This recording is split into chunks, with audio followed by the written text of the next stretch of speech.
आज इस वीडियो में हैरी हुडिनी नाम के एक ग्रेट जादूगर की सच्ची और दिलचस्प कहानी के बारे में जानेंगे। हुडिनी का दावा था कि दुनिया की कोई भी जेल उसे कैद नहीं कर सकती और इस बात का सबूत देने के लिए वो पुलिस वालों से शर्त लगाता था और उन्हें पैसे भी देता था ताकि वो उसे जेल में रखे। पुलिस वालों को भी लगता था कि जेल से वो कभी भाग नहीं पाएगा, पर कुछ देर बाद जब वो वापस उसे लौट कर देखने के लिए आते थे तब तक हुडिनी वहाँ से फरार हो चुका होता था। लोगों का मानना था कि वो कोई चमत्कारी जादूगर है, लेकिन इन सब के पीछे सिर्फ और सिर्फ उसका शातिर दिमाग होता था। हुडिनी ने अपने जीवन में न जाने कितने ही करतब दिखाए, फिर चाहे वो खुद को बेड़ियों से बांधकर बर्फ के झील में कूदना हो या फिर अपने शरीर पर हजारों बार मुक्के खाना, पर उसे कहाँ पता था कि एक दिन यही करतब उसके मौत का कारण बनेंगे। आखिर में दुनिया के सबसे महान जादूगर के साथ क्या हुआ था, ये जानने के लिए देखते रहिए ये वीडियो। तो इस मूवी की शुरुआत होती है 1896 में। यहाँ हुडिनी और उसकी पत्नी बेस जादू का करतब दिखाने आए थे, पर जब हुडिनी देखता है कि ये जगह प्रोस्टिट्यूट से भरी पड़ी हुई है तब वो अपनी पत्नी बेस को वहाँ से वापस चलने के लिए कहता है, पर बेस उनसे पैसे एडवांस ले चुकी थी, इसलिए वो बिना जादू दिखाए यहाँ से नहीं जा सकते थे।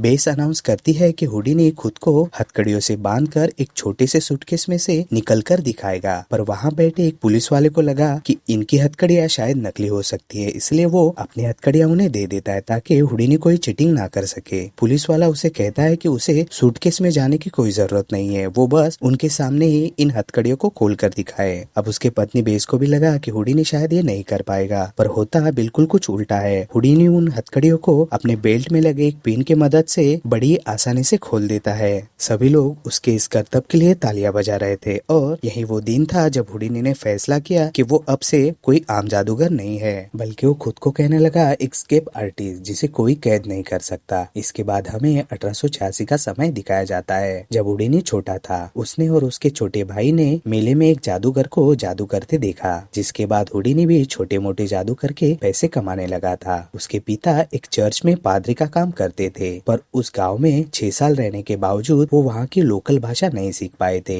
जिसकी वजह से उन्हें उनकी जॉब से निकाल दिया जाता है। और यही वो समय था जब हुडिनी को पैसे की अहमियत का अंदाजा हुआ। साल 1894 में वो बेस को मेले में डांस करते हुए देखता है और उसी दिन वो फैसला कर लेता है कि वो उसी से शादी करेगा। आखिर वो बेस को प्रपोज करता है और ये दोनों शादी कर लेते हैं, पर क्योंकि हुडिनी एक यहूदी था इसलिए बेस के घर वाले उसे एक यहूदी से शादी करने के लिए घर से निकाल देते हैं। ये दोनों शादी के बाद शहर में घूम घूम कर अपना जादू दिखाया करते थे, पर हुडिनी को पता चलता है कि उसके भाई समेत कई लोग उसके हथकड़ी वाले जादू को कॉपी करने लगे थे। उसे पता था कि लोग इस जादू से जल्दी बोर हो जाएंगे, इसलिए उसे कुछ बड़ा करना होगा। उसका सपना था एक पूरे हाथी को गायब करना। इसके बाद हुडिनी एक जेल में जाता है और उन पुलिस वालों को उसे जेल में रखने के लिए कुछ पैसे भी देता है। हुडिनी की एक खास बात थी कि वो जिस किसी को भी चैलेंज करता था उसे एक बार खुद को जोरदार मुक्का मारने का भी मौका देता था। वो पुलिस वाला हुडिनी को जेल में डाल देता है, पर कुछ देर बाद जब वो वापस आता है तो हुडिनी वहाँ से गायब हो चुका था। उसके इस करतब को उस समय के बड़े बड़े अखबारों में छापा गया, जिससे वो बहुत फेमस हो गया। हुडिनी की माँ को उस पर बहुत गर्व था। वो उसके ऊपर छपे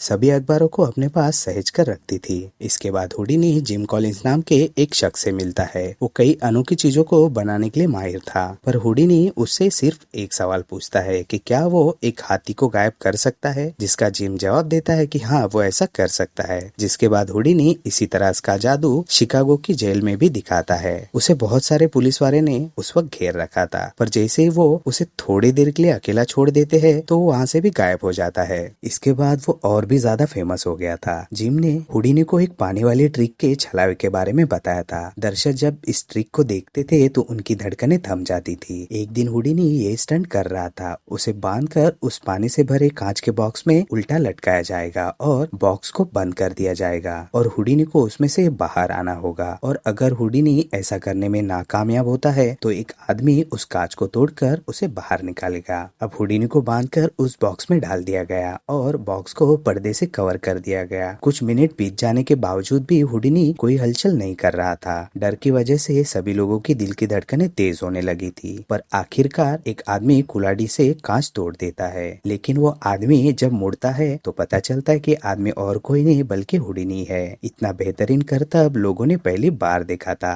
अमेरिका में अब लगभग उसे हर कोई जानने लगा था। जब मिलिट्री इंटेलिजेंस को पता चलता है कि हुडिनी अमेरिका के प्रेसिडेंट से भी ज्यादा पैसे कमाता है तो वो लोग उसके ऊपर पर नजर रखने लगे। उस समय अमेरिका और इंग्लैंड मिलकर जर्मनी पर नजर रखते थे और जब उन्हें पता चलता है कि हुडिनी अपने मैजिक शो के लिए जर्मनी जा रहा है तो उन्हें लगा कि उनके जासूसी के काम के लिए हुडिनी से बेहतर और कोई नहीं हो सकता, क्योंकि वो एक जादूगर था तो उनके ऊपर कोई शक भी नहीं करेगा। वो हुडिनी से बात करते हैं और उनके लिए जर्मनी की जासूसी करने के लिए उसे कहते हैं और बदले में उसे अमेरिका की नागरिकता देने की बात करते हैं, जो बचपन से ही हुडिनी का सपना था। जिसके बाद वो एक जर्मन एम्परर को अपनी जादू की कला दिखाने जाता है। हुडिनी उन्हें अपने दांतों से बंदूक से चली हुई गोली को पकड़कर दिखाने वाला था। ये जादू उस समय का खास इसलिए था क्योंकि हुडिनी से पहले जिस किसी ने भी इसे करने की कोशिश की थी वो सभी लोग इसे करते समय मारे गए थे। इस बार एम्परर थोड़ा उत्साही हो गया था और जब उसका सैनिक हुडिनी पर गोली चलाता है तो हम देखते हैं कि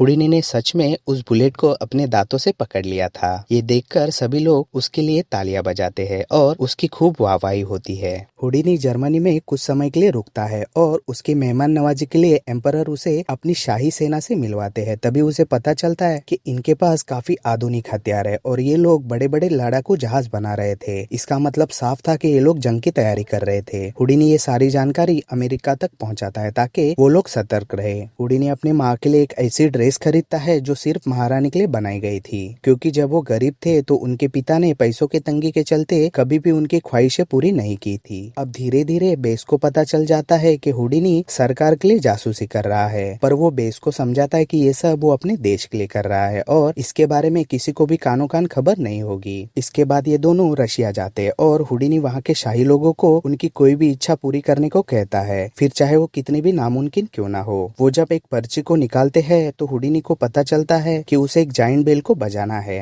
जिसे पिछले 100 सालों से बजाया नहीं गया था, क्योंकि उस बेल तक जाने वाली सीढ़ियां सड़कर टूट गई थी और उसे खींचने वाली रस्सी भी खराब हो चुकी थी। उन्हें लगा कि हुडिनी ये कभी नहीं कर पाएगा, पर हुडिनी एक बच्ची को अपने हाथों में रखे हुए एक छोटे से रस्सी के टुकड़े को खींचने लगाता है और वहाँ पर वो जाइंट बेल बजने लगती है। शाही परिवार को ये किसी चमत्कार से कम नहीं लगा और उस राजघराने के सभी लोग हुडिनी के सामने अपना सर झुका लेते हैं। हुडिनी हर बार की तरह उनमें से एक आदमी को उसे मुक्का मारने के लिए कहता है, पर इस बार उसे सच में दर्द हुआ था, पर वो इसे दिखाना नहीं चाहता था क्योंकि उसका मानना था कि कुछ बातें छिपी रहे तो ही अच्छा है। आगे हुडिनी को ये भी पता चलता है कि रशिया जापान पर हमला करने वाला है। इसकी जानकारी भी वो अमेरिका तक पहुंचाता है। हुडिनी ने इस तरह अपने जादू के साथ साथ अमेरिका के लिए कई जासूसी वाले काम किए थे। एक बार तो वो कुछ खुफिया दस्तावेजों को चुराते वक्त पकड़े जाने से बाल बाल बच गया था। हुडिनी जिस तरह से हर बार अपने शो में अपनी जान को खतरे में डालता था, उस वजह से बेस को उसकी बहुत चिंता होती थी और इस वजह से इन दोनों के बीच में कभी कभी लड़ाई भी होती थी। पर शायद ये उनकी समस्याओं का अंत नहीं था। वक्त इसी तरह बीतते गया और लोग अब मैजिक शो से बोर होने लगे थे और जहाँ कभी हुडिनी को देखने के लिए हजारों लोगों की भीड़ हुआ करती थी, वहाँ अब उसके लिए 100 लोगों को भी थिएटर में लाना मुश्किल हो रहा था। ये वो समय था जब चार्ली चैपलिन मिडिल क्लास लोगों में बहुत फेमस हो रहे थे, क्योंकि चार्ली की फिल्में देखने के लिए लोगों को थिएटर जितने महंगी टिकट नहीं खरीदनी पड़ती थी। अब उसे कई लोगों ने एडवाइस दी कि उसे अब छोटे थिएटर्स में परफॉर्म करना चाहिए, पर हुडिनी ने तो कभी छोटा सोचा ही नहीं था।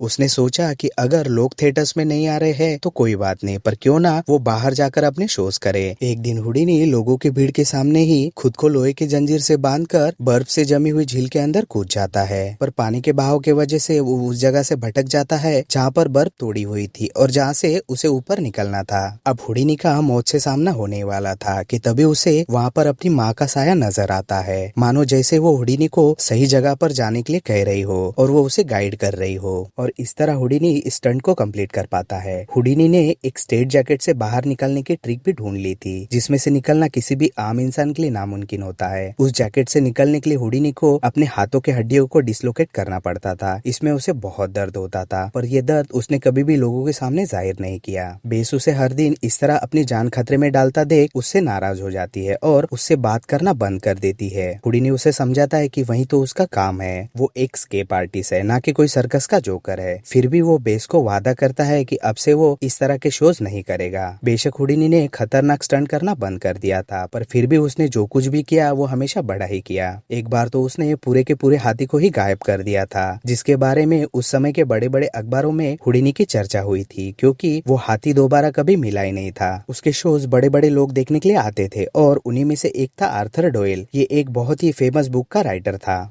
उसका मानना था कि हुडिनी सिर्फ एक स्केप आर्टिस्ट नहीं है, बल्कि वो जो कुछ भी करता है वो किसी चमत्कार से कम नहीं है। आर्थर को अलौकिक शक्तियों जैसी चीजों पर विश्वास था। अब हुडिनी को ये सब बात सुनकर थोड़ा अजीब लग रहा था। वो आर्थर को समझाता है कि वो जो कुछ भी करता है वो बस एक छलावा है, इसमें कोई भी चमत्कार नहीं है। अब हुडिनी को उस रात एक चिट्ठी आती है जिसमें उसे पता चलता है कि उसकी माँ की मौत हो चुकी है। इसे सुन उसे काफी झटका लगता है, क्योंकि एक वही थी जिन्हें उस पर भरोसा था। हुडिनी का भाई उसे बताता है कि वो मरने से पहले किसी बात पर माफी मांग रही थी, पर वो किस बात पर माफी मांग रही थी ये बताने से पहले उनकी मौत हो गई। अब हुडिनी का भाई उसे कहता है कि वो तो आत्माओं से बात कर सकता है, तो उसे एक बार अपनी माँ से बात करनी चाहिए। पर हुडिनी उसे बताता है कि आत्माओं से संबंधित उसने जितने भी शोज किए थे वो बस एक ट्रिक थी, उसमें कोई भी सच्चाई नहीं है। पर उसे बहुत ही अफसोस हो रहा था कि उसके पास ऐसी सच में पावर क्यों नहीं है, क्योंकि अगर ऐसा होता तो शायद वो आखिरी बार अपनी माँ से बात कर पाता। अब समय बीतते जा रहा था, पर हुडिनी अपनी माँ को अभी भी भूल नहीं पा रहा था। एक दिन हुडिनी कुछ ऐसे लोगों से मिलता है जिनका दावा ये था कि वो उसकी बात उसके मरे हुए माँ से कर सकते हैं, पर धीरे धीरे आगे जाके उसको एहसास होता है कि ये सब एक छलावा है। वो लोग भी उसी ट्रिक का यूज कर रहे थे जो ट्रिक हुडिनी यूज किया करता था,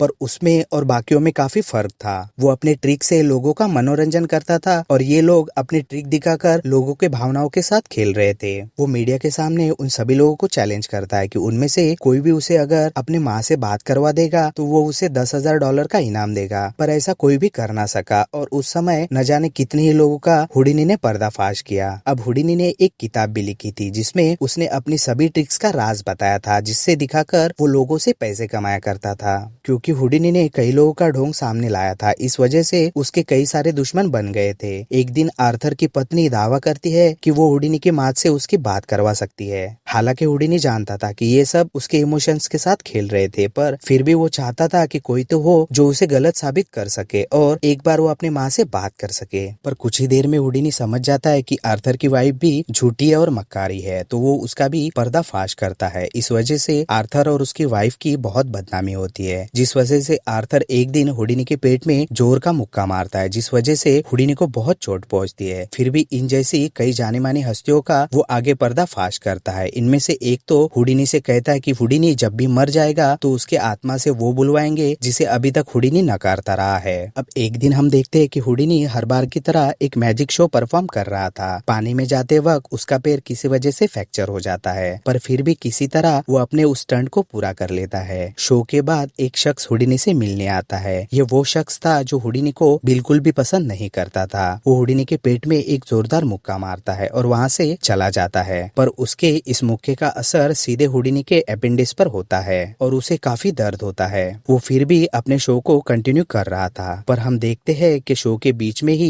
हुडिनी एकदम से जमीन पर गिर जाता है। उसे तुरंत ही हॉस्पिटल में भर्ती करना पड़ता है। अब डॉक्टर जब उसका ऑपरेशन करते हैं तब उन्हें पता चलता है कि उस मुक्के की वजह से हुडिनी के पेट का अपेंडिक्स फट गया था और साथ ही उसे गैंग्रीन इन्फेक्शन भी था जो उसके शरीर में पूरी तरह फैल गया था। हुडिनी अपने आखिरी दिनों में अपने पत्नी से बात कर रहा था। वो चाहता था कि वो आखिर तक उन लोगों के खिलाफ लड़ता रहे जो लोगों में अंधविश्वास फैलाते हैं। हुडिनी मरते वक्त अपनी माँ को अपने पास देखता है और इसी के साथ द ग्रेट हुडिनी की मौत हो जाती है। उसकी अंतिम संस्कार पर बहुत सारे लोग इकट्ठा हुए थे। उसके जाने के बाद कई सारे लोग बेस से मिलने आए थे जो दावा करते थे कि वो हुडिनी की आत्मा से बेस की बात करवा सकते हैं। पर ऐसा माना जाता है कि हुडिनी ने मरने से पहले बेस को कुछ बातें बताई थी, ताकि अगर आत्माओं की दुनिया है तो वो पक्का कर सके कि जिससे वो बात कर रही है वो हुडिनी की ही आत्मा है। बेस ने हर साल अलग अलग कई लोगों से बात की, पर उनमें से कोई भी हुडिनी के उन आखिरी शब्दों को नहीं बता पाया। इससे ये प्रूफ होता है कि हुडिनी जो कह रहा था वो बिल्कुल सच था। आत्माओं से बात करना बस एक ढोंग है और उसके सिवा और कुछ नहीं है। हैरी हुडिनी की मौत 31 अक्टूबर 1926 को हुई थी। इस दिन को नेशनल मैजिक डे के नाम से सेलिब्रेट किया जाता है और इसी के साथ ये कहानी यहीं पर खत्म हो जाती है।